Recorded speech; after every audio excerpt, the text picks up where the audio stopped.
ரொம்ப பேசினா இப்படி தான்டா அல்பாயுசில் போயிருவீங்க போல இருக்குது அப்படிங்கிற மாதிரி தான் கதை போகும்னு நினைக்கிறேன் இந்த இதில். ஏன்னா இதுக்கு மேலே கொண்டு போகணுன்னாக்க திரும்ப கொண்டாந்து திரும்ப அதே தான் முடிச்சு தான் அப்படிங்கிறது தான்.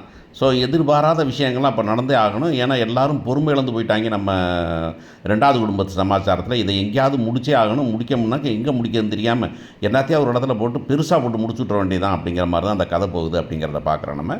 ஸோ அந்த பையன் வந்துட்டு ரொம்ப பேசுகிறான். பேசிட்டு கடைசியில் வந்துட்டு போலீஸ்கார் வந்துட்டு ஜட்ஜா மாதிரி அவர் சொல்கிறாரு, இல்லை இவங்க தான் ரெஜிஸ்டர் பண்ணுங்க, இவங்க தான் ஃபேமிலி அப்படின்னு சொல்லும்போது, ரொம்ப விவரம் கட்ட மனுஷனாக இருக்கிறீங்களாடா ஒன்று சொன்னவருக்கு யோசனை இருந்திருக்குன்னு, இல்லை கேட்டவனுக்கு போலீஸ்காரன் நடிக்கிற ஆளுக்கு இருந்திருக்கணும், இல்லை இதெல்லாம் கேட்டு விஜய்க்கு இருந்திருக்கணும், இதெல்லாம் தாண்டி தாத்தாவுக்கு இருந்திருக்கணும்.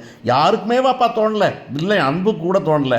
இது வந்துக்கிட்டு இந்த ரெஜிஸ்டர் மேரேஜ் சமாச்சாரம்னா இவங்களை இவங்க தான் பொண்டாட்டின்னு ப்ரூவ் பண்ணுறதுக்கு 1500 வழி இருக்குது அப்படிங்கிற சமாச்சாரத்தை யாருமே சொல்லித்தராமல் ஏதோ கையில் கிறுக்கன் கிடச்ச மாதிரி போடுற அடி என்ன அடித்தாலும் தாங்குறாங்கடான்னு அடித்து தாங்க வைக்கிறதுக்கு நம்மளை நிற்கிறாங்கங்க அங்கங்கே அப்படியே நிற்கிறாங்க அப்படிங்கிறது தான்.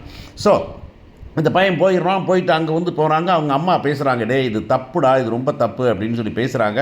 ஆனால் வந்து இல்லை அதெல்லாம் வந்து ஆகிறதில்ல, நம்ம வந்துட்டு இப்படிலாம் டே இங்கே வந்து இருந்துட்டு எப்படா கேவலப்படுறது, அடுத்த வீட்டில் இருந்துக்கிட்டு சொத்தை தின்னுக்கிட்டு அவங்களுக்கு இதுக்கு என்னடா சம்மந்தம் அப்படின்னாக்க அதெல்லாம் முடியாதுங்கிறான். சிந்து சொல்லுது, ஏன்னா போதுண்ணா, அதான் ஒரு பங்கு தாராங்களை வாங்கிட்டு போயிட்டு அது வேலை பார்ப்பானா, நீ ஒரு பக்கம் வேலைக்கு போனா, நான் ஒரு பக்கம் வேலைக்கு போகிறேன், நான் ஜவுளி கடைக்கு வேலைக்கு போகிறேன்னா, நீ ஒரு வேலைக்கு போனா, நம்ம அம்மா வச்சு நம்ம காப்பாற்றிடலாம்ண்ணா, எத்தனை பேர் இருக்காங்க இல்லையா, பண்ணிக்க முடியாதா, நம்ம கடன் கட்டுறதை பற்றி அப்புறம் யோசிக்கலாம், இல்லை இந்த வாங்குற பஸ் வந்து அப்புறம் நின்றுட்டு அப்புறமா கடன் கட்டிக்கலாம்ண்ணா, ஒன்றும் பிரச்சனை இல்லைண்ணா, சென்னையில் ஒரு மூலையில் இருந்துட்டு போகலாம்ண்ணா அப்படின்னாக்கா அதெல்லாம் முடியாது, நமக்கு பாதி சொத்துக்குன்னா முட்டி பையன், ஏன்னா பாதி சொத்துக்கு அவனுக்கு வழியே இல்லைங்கிறது தெரில.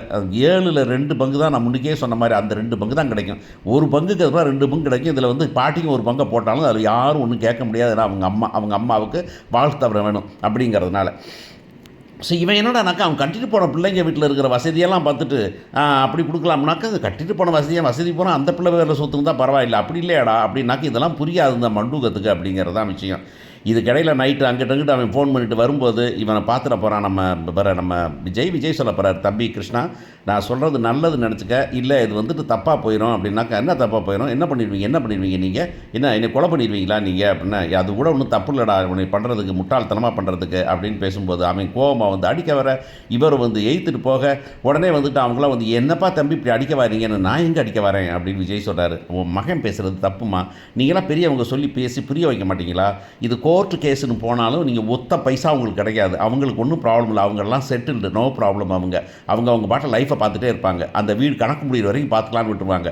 ஆனால் கோர்ட்டுக்கு கேஸ் செலவழிக்க உங்கள்கிட்ட காசு இருக்கா, முதல்ல உங்கள்கிட்ட ஏதாச்சும் சொன்னால் புரிஞ்சுக்கிறாரா அவங்க பையன், நீங்கள் அதனால் வந்துக்கிட்டு நீங்கள் முதல்ல வந்துட்டு ஒரு பங்கை வாங்கிட்டு போகிறதுக்கு வழியை பாருங்கன்னா, அப்படிலாம் போக முடியாதுங்க, அப்படிலாம் போக முடியாது, நான் அந்த வீட்டை விட்டு போக மாட்டேன் நான் அப்படின்னு அந்த ஆள் சொல்ல, நீ எப்படி நாளைக்கு இருக்கிறேன்னு பார்க்கலாம்டா அப்படின்னு சொல்லிட்டு போய் படுத்துடுறாங்க. காலைல இருந்துச்சா குய்யோ முறையோன்னு ஒரே சத்தம், என்னடா சத்தம், ஒரே அழுக சத்தம் அப்படின்னு தடாப்படான்னு முடிச்சு காவேரி போனாக்கும் அங்கே தாத்தா பாட்டெலாம் வந்தாக்கும் அந்த வீடு இருக்குல்லையா, அந்த வீடு இடையில் அந்த தோட்டம் தானே, அது காடு தானே, அதில் பார்த்தீங்கன்னா அவன் மண்ணில் செத்து கிடக்கிறான் அப்படின்னு வச்சுக்கோங்களேன். நம்ம கிருஷ்ணா செத்து கிடக்கிறான். 2 பக்கமாக அம்மாவும் பொண்ணு உட்காந்து குய்யோ முறையோன்னு கலர்றாங்க. ஐயோ போச்சே இப்படி படுபாவியை கொன்று விட்டீங்களே. அவன் என்னத்தை கேட்டான், காசு தானே கேட்டேன், இல்லைன்னு சொன்னால் போயிருக்க போகிறேன் அப்படின்னு. ஏப்பா தம்பி நான் தான் சொன்னேனேப்பா வேணாம், இப்படி வச்சு ஆளை வச்சு பண்ணிவிட்டீங்களேப்பா, என்னப்பா பண்ணீங்க நீங்கள் ராத்திரியெல்லாம் அப்படின்னு சொன்னாக்கா, ஏப்பா எனக்கு ஒன்றும் தெரியாதுன்னு ஷாக் ஆகி எல்லாரும் பார்க்க, ஐயோ அப்படின்னு சொல்லிட்டு நம்ம கங்காவில் இருக்க, என்னடி உங்கள் வீட்டுக்கார ஆளை போட்டு தள்ளிட்டாரா அப்படின்னு கேட்டாலும் ஆச்சரியப்படுறதுக்கு இல்லை அப்படிங்கிறது தான். உடனே வந்துட்டு சிச்சி அதுக்கு எனக்கு சம்மந்தம் இல்லை அப்படின்னு சொல்லிக்கிட்டு இருக்கும்போதே அன்பு என்ன பண்ணிடுறாரு, படக்குன்னு போலீஸ்க்கு ஃபோன் பண்ணிடுறாரு. போலீஸ் ஃபோன் பண்ணி இப்போ ஒரு கொலை ஆகிப்போச்சு அப்படின்னு சொல்லிடுறாரு. பாட்டி தாத்தாட்ட சொல்கிறார், போலீஸில் சொல்லணும்னா பொறு போடலாம், இல்லை அதை சொல்லி ஆகணும், எப்படி சொல்லலாம், நம்மளை போட்டுருவாங்க, அதனால் போட்டு சொல்லிடுவோம் அப்படின்னு சொல்லி போலீஸ்க்கு வந்துடுறாங்க.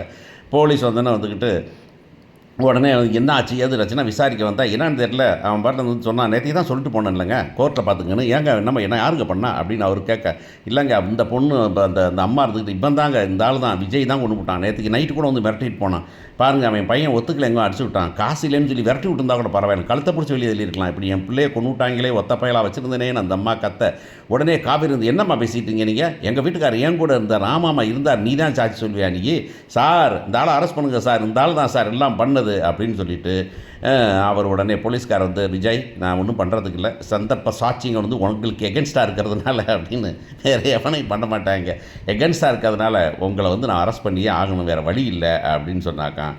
இங்கே அரெஸ்ட் பண்ணி முடிச்சோடனே அரெஸ்ட் பண்ணி போயிட்டு இருக்கும்போதே அங்கே ஃபோன் பண்ணுறாரு, போலீஸ் போவாங்க. அந்த உடனே அவர் சொல்கிறார், காவேரி ஐயோ என்னங்க ஒன்றும் பிரச்சனை இல்லை, அப்புறம் வந்துடுவேன் நான், ஒன்றும் கவலைப்படாத நீ அப்படின்னு சொல்லும்போது, அன்பு அங்கேருந்து ஃபோன் பண்ணுறாரு வீட்டிலேருந்து. இப்போ மொபைல் எடுத்து ஃபோன் பண்ணுறாரு. ஃபோன் பண்ணி பசுபதிட்ட, சம்மந்தி நீங்கள் சொன்ன மாதிரி ஆச்சு சம்மந்தி, கிளம்பிட்டான் விஜய், திரும்ப ஜெயிலுக்கு போயிட்டான். இந்த தடவை வெளியே வர்றது ரொம்ப கஷ்டம் சம்மந்தி, எல்லாம் போட்டு தரலையே வந்துட்டு அவன் பேரில் தான் எல்லாமே இருக்கான், இனி ஒன்றும் கவலைப்படாதீங்க, நம்ம ராஜ்யம்தான் அப்படின்னு அங்கே அவர் பேசிட்டு வெளியே வந்து சிரிச்சுக்கிட்டே வந்தோன்னே காவேரி பார்க்குறாங்க, இந்த ஆளு ஏன் சிரிச்சுக்கிட்டே வரான் அப்படின்னு.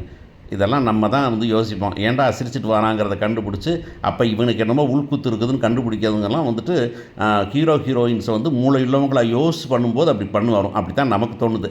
உடனே வந்துட்டு அந்த பொண்ணு பார்த்துட்டு என்ன பண்ணுறான் அப்படின்னு சொல்லிட்டு, இதில் ஏதோ வில்லங்க இருக்குது அப்படின்னு சொல்லிட்டு இருக்குது. இங்கே அவர் போலீஸாக போன இருப்பார், வந்துக்கிட்டு நிவின் வந்தார். நிவின் வந்தோன்னு கூப்பிட்டு போய் காவேரி சொல்கிறாங்க, காவேரி இங்கே பாருங்கள் அப்படின்னு சொல்லிகிட்டு இருக்கும்போதே பாட்டி வந்து வச்சு விளாசிடுறாங்க. எல்லாம் முதல்ல வீட்டை காலி பண்ணுங்க எல்லோரும், என் வீட்டில் வந்து என் புருஷன் வாழ்க்கை ஏண்டி உன்னையெல்லாம் வந்து இந்த பிள்ளைக்காக பொறுத்த நீ போங்கடி, எல்லாம் வீட்டை விட்டு போங்கடி அப்படின்னு சொன்னாக்கான். எல்லோரும் கிளம்பி வந்து திரும்ப வந்து வாடகை வீட்டில் உட்காந்துருப்பார். சொல்ல போகிறாங்க, நிவின் இதில் என்னமோ வேலை இருக்குது, பசுபதி எங்கே இருக்கார், பச்சுபதி இங்கே சென்னையில் இருக்காரா தெரியல காவேரி அப்படின்னு. அதை முதல்ல வாட்ச் பண்ணுங்க நீங்கள். ஏன்னா இவர் வந்துட்டு இவனுக்கு அவங்க இப்போ விஜயோட சித்தப்பா ஒரு மாதிரி சிரிச்சுட்டு வந்தார், வர்றதை பார்த்தா அப்போ இருக்குது அதில் பங்கு இருக்குன்னு நினைக்கிறேன். இவருக்கு பங்கு இருந்தால் பசுபதிக்கும் பங்கு இருக்கும், நம்ம இதை கண்டுபிடிக்கணும் அப்படின்னு சொல்லிட்டு ப்ரெக்னென்ட் லேடியாக அந்த பிள்ளை வந்துக்கிட்டு லேடி ஜேம்ஸ் பாண்டா இறங்க போகுது அப்படின்னு தோணுது எனக்கு. விஜய் ஜெயிலுக்கு போகிறப்பார், ஜாமீன் எடுக்கணும். ஏன்னா வந்து இதில் விசாரிக்க தான் கூப்பிட்டு போக முடியும், அதனால் போய் ஜாமீன் எடுக்கணும். அரெஸ்ட் பண்ணணுன்னாக்க யாராவது கம்ப்ளைண்ட் பண்ணணும், இந்த கம்ப்ளைண்ட் அந்த அம்மா மட்டும் தான் அப்படி இருக்குது, இதை வச்சே பண்ண முடியுமா அப்படிங்கிற கொஷின்லாம் இருக்குது. ஸோ எனிவே இவங்களாம் நமக்கு ரோடில் இவர் வந்து ஜெயிலில் கொண்டு போய் போட்டு இந்த பொண்ணு வந்து ப்ரெக்னென்ட் லேடியாக போய் அலைஞ்சு திரிஞ்சு பிடிச்சா தான் நமக்கும் ஒரு மாதிரி கதை நல்லா ஓடும் அப்படிங்கிற ஒரு டிஆர்பி ஏறுன்னு கூட ஒரு கதை வைக்கலாம் நம்ம அப்படின்னு நினச்சிக்கலாம்னு நினைக்கிறேன் நான். ஆனால் ஒன்று எனக்கு திணைப்படத்தில் ஹீரோயின் வந்துட்டு தேடி கண்டுபிடிக்கிறது, அவங்க துப்பறிகிறது தான் எனக்கு எப்போவுமே பிடிக்கும் அந்த காலத்துலேருந்து. அதுதான் கதைக்கு ஒரு வலு கொடுக்கும், அவங்க மேலே ஒரு மரியாதை வரும் அப்படிங்கிறது தான்.